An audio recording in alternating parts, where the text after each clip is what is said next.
Marvel Legends Dark Avengers Warbird, let's go! Okay, it's time to look at some accessories here. What's she coming with? She comes with them 2 expressive hands we've seen loads of times, many different figs, all over the show. She comes with 2 effect pieces, these are the orange ones, and in regards to the head, she gets that windswept her look head. And from the off, when I'm looking at these things, yes, we've seen the hands before, yes, we've seen the flame effects before, we've seen the heads before, but I think the yellow, the hair's a little bit different. It looks a bit more washed out on the original Warbird, and a bit more colourful on this Dark Avengers Warbird.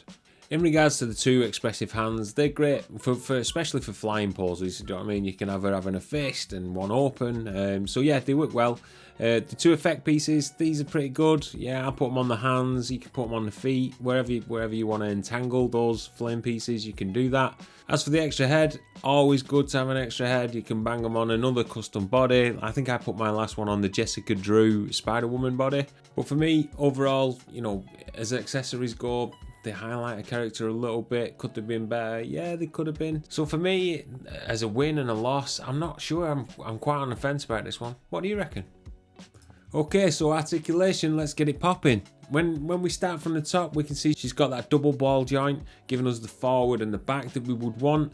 Obviously, with this figure, the hair gets in the way, so you can't really get the back that you desire from it. But we do get that side-to-side attitude, what you talking about, Willis, pose. And as far as the shoulders are concerned, we get them butterfly shoulders. This is perfect for this type of character. You can get her in all the flying goodness that you want, allowing us to express her poses like somebody out of Strictly. And she's got them double elbows, which is important for the more realistic bent arm poses, especially when we're doing some fighting and we've got to have her hands up where, you know, where her face is. She's got that diaphragm swivel and the crunch, which normally would be a chef's kiss, straight up awesomeness. But for some reason, the female body in Hasbro just never quite right. Do you know what I mean? The forward and back seems she's inhibited somewhere. So with it being a little bit questionable, I know that we can do a few mods to make these better. In regards to her leg articulation, actually, it's blocked at times with the way that the hips and the boot here are shaped. She doesn't get much back because of how low the hips come down. This is not to say something that I can mod, but I don't want to be modding all the figures, do you know what I mean? So yeah, we can mod it, we can shave a bit off and get a little bit more range. Again, with the splits, she can't do splits. And in regards to that forward kick, she can do it, do you know what I mean? She gets a nice sort of range in that, so for them fighting poses, she can do a kick, and when she's jumping, you can put it forward. Yeah, so looks good. I think a calf cut boot swivel here would have been great to assist with them crouching poses, you know, for this character. Just would have just added to it, do you know what I mean? The ankle swivel in itself with the disc, to be honest, it's got really good range like the Spider-Man did, the review I did before this. So for me, for articulation overall, this girl gets a double dose goodness, do you know what I mean? Just like the last figure, really good, especially for the flying poses. A little bit restricted in areas to improve as always, do you know what I mean? But yeah, I'll put it down as a win. Okay, so thinking about the sculpts and paint apps, let's start with the head. Heads are always good sculpts, do you know what I mean? They're really good.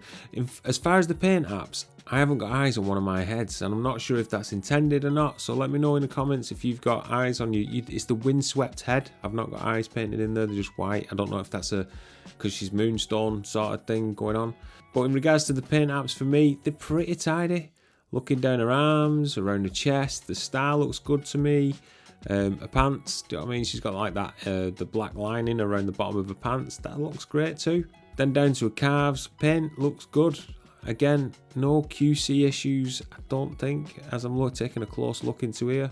In regards to the sculpt, it's pretty much what we saw with Warbird. As a paint and sculpt app, this figure's a great looking figure, do you know what I mean? And she'll stand out on the shelf because of the colours, and I'll use that extra head on someone else, so I'd definitely put this as a win for me. Okie doke, let's see some lineups. Marvel Legends women, Marvel Legends men, some G.I. Joes, and some of that Jade Tide business goodness. You know how we do it. Last but not least, let's do some playing. Let's turn the music up and fade away.